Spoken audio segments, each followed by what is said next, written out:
అన్నదాన మహిమ. పూర్వం ఒక బ్రాహ్మణుడు ఉండేవాడు. వేళగాని వేళ తన ఇంటికి ఎవరు వచ్చినా వాళ్ళను తను ఎరుగకపోయినా సరే ఆదరించి భోజనం పెట్టేవాడు. ఒకవేళ ఇంటికి ఎవరూ రాకపోతే వీధి వెంట పోయే వాళ్ళని పిలిచి అన్నం పెట్టేవాడు. ఇలాగ చాలా కాలం జరిగాక ఒకనాడు ఆయనకు అన్నదానం వల్ల వచ్చే పుణ్యం ఎలాంటిదో తెలుసుకోవాలని బుద్ధి పుట్టింది. ఎవళ్ళని అడిగినా చెప్పలేకపోయారు.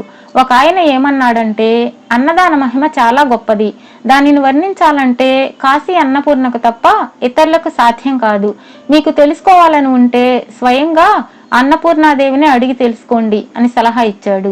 అన్నపూర్ణాదేవి అంటే కాశీ విశ్వేశ్వరుని భార్య అయిన పార్వతీదేవి అన్నమాట. ఆవిడకు కూడా అన్నదానం అంటే ఎంతో ఆసక్తి. అందుకనే కాశీలో ఎవరికి అన్నం లేకుండా పోదు. మన బ్రాహ్మణుడు కాశీకి వెళ్ళి గంగ ఒడ్డును కూర్చొని పార్వతీదేవిని గురించి గాఢంగా తపస్సు చేయసాగాడు. దేవి అతని తపస్సుకు మెచ్చుకొని ప్రత్యక్షమై, నీకేం కావాలి అని అడిగింది. బ్రాహ్మణుడు సాష్టాంగ నమస్కారం చేసి, అన్నపూర్ణాదేవి, నాకేమీ కోరిక లేదు, కానీ అన్నదాన మహిమ ఎటువంటిదో తెలుసుకోవాలని నేను మిమ్మల్ని గురించి తపస్సు చేశాను. ఈ సంగతి మీరే చెప్పాలి గాని ఇతరుల వల్ల కాదు అని తన మనసులో ఉద్దేశం వెల్లడించాడు. అప్పుడు దేవి అతనితో, నీకు అన్నదాన మహిమ తెలియాలి అంటే నేను చెప్పడం కాదు, అది నీవు తెలుసుకునే ఉపాయం మాత్రం చెబుతాను, విను. హిమవత్ పర్వతం దగ్గర హేమవతం అని ఒక పట్టణం ఉంది. ఆ పట్టణాన్ని ఏలుతున్న రాజుకి పిల్లలు లేరు. నువ్వు ఆయన దగ్గరకు వెళ్ళి ఆయనకి కొడుకు పుట్టాలని దీవించు.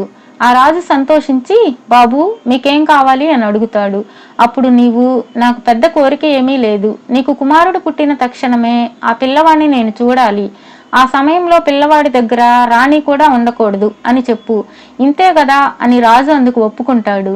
ఆ పిల్లవాడు పుట్టడంతోనే ఏకాంతంగా వాణ్ణి, అన్నదానం వల్ల కలిగే పుణ్యమేమిట్రా అబ్బాయి అని అడిగి తెలుసుకో అని చెప్పింది. బ్రాహ్మణుడు సరే అని చెప్పి హేమవతానికి బయలుదేరి వెళ్ళాడు. దారిలో ఒక అడవి అడ్డమైంది. అందులో ప్రవేశించి వెళుతూ అతను దారి తప్పిపోయాడు.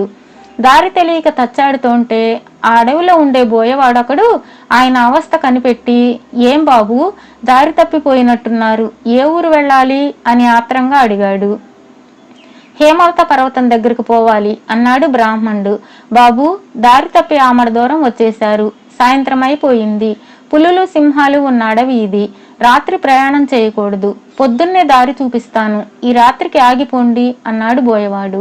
బ్రాహ్మణుడు రాత్రికి అక్కడ ఉండిపోవడానికి ఒప్పుకోగానే బోయవాడు ఆయనను తన చేను దగ్గరకు తీసుకెళ్లాడు.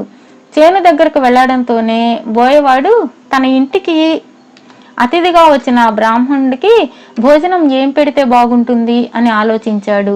ఆనపకాయలు, కందికాయలు, పెసరకాయలు కావలసినన్ని ఉన్నాయి గాని వాటిని ఉడకేసుకొని తినడానికి ఇవ్వడానికి వాడి వద్ద కొత్త కుండ లేకపోయింది. తమ కుండల్లో ఉడకేసి పెడితే ఆయన తినడు, ఎలాగా మరి అని ఆలోచించాడు. బ్రాహ్మణుడు, నాయనా నాకేమీ వద్దు, నువ్వు చేసిన ఆదరణ వల్ల నా శ్రమ ఆకలి కూడా తీరిపోయాయి, ఆలోచించకుండా పడుకో అన్నాడు. కానీ బోయవాడికి ఆ బ్రాహ్మణుణ్ణి పస్తు పెట్టడం అంటే మనసు ఒప్పింది కాదు.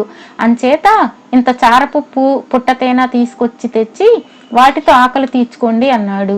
బ్రాహ్మణుడు అవి తీసుకొని అంగవస్త్రం పరుచుకొని కింద పడుకోబోతుంటే బోయవాడు, అయ్యో కింద పడుకోకండి బాబు, పులులు వస్తాయి అని చెప్పి ఆయనని చేలో ఎత్తుగా ఉన్న మంచె మీద పడుకోబెట్టి తాను కింద ఉండి విల్లు అమ్ములు పుచ్చుకొని మృగాలేమీ రాకుండా రాత్రంతా బ్రాహ్మణుడికి కాపలా కాశాడు.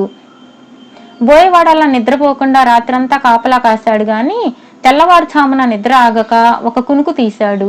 అంతలో ఎక్కడి నుండో ఓ పులి వచ్చి పాపం ఆ బోయవాడి మీద పడి చంపేసింది. బ్రాహ్మణుడు నిద్ర లేచి జరిగిందంతా తెలుసుకొని తన మూలాన ఓ బోయవాడు పులివాత పడ్డాడని ఎంతో విచారించాడు.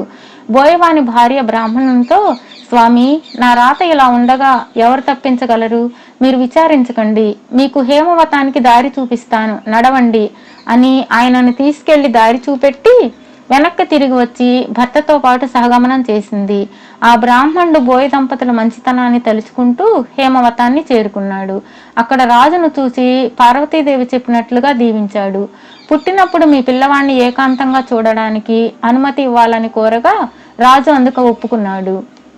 రాజుగారి భార్య 9 నెలలు మోసి చందమామ లాంటి పిల్లవాణ్ణి కన్నది.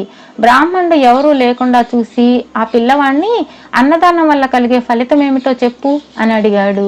అప్పుడే పుట్టిన శిశువైనప్పటికీ పెద్దవానికి మళ్ళీ ఆ పిల్లవాడు బ్రాహ్మణునితో ఇలా అన్నాడు: 10 నెలల క్రితం మీరు ఈ పట్టణానికి వస్తూ అడవిలో దారి తప్పిపోతే మిమ్మల్ని తీసుకెళ్లి చారెడు చారపప్పు, పురుషుడు తేనె ఇచ్చిన బోయవాణ్ణి నేనే సుమండి. ఈ మాత్రపు దానానికే ఈ రాజుగారికి కుమారుడుగా పుట్టి రాజ్యమేలబోతున్నాను. ఒక్క దానానికే ఇంత గొప్ప ఫలం కలిగినప్పుడు నిత్యం అన్నదానం చేసే మహానుభావులకు ఎటువంటి ఫలితం కలుగుతుందో మీరే ఊహించుకోండి. ఇలా చెప్పేసి ఆ పిల్లవాడు మరుక్షణంలోనే ఏమీ ఎరగని పసిపాపలాగా కువ్వా కువ్వా అని ఆడవడం ఆరంభించాడు. బ్రాహ్మణుడు చాలా ఆశ్చర్యపడి తన ఊరు తిరిగి వచ్చి జరిగిందంతా భార్యతో చెప్పాడు. ఆ దంపతులు అప్పటి నుంచి విడవకుండా అన్నదానం చేస్తూ ధనధాన్య సమృద్ధి, పుత్ర పౌత్రాభివృద్ధి కలిగి సుఖంగా జీవించారు.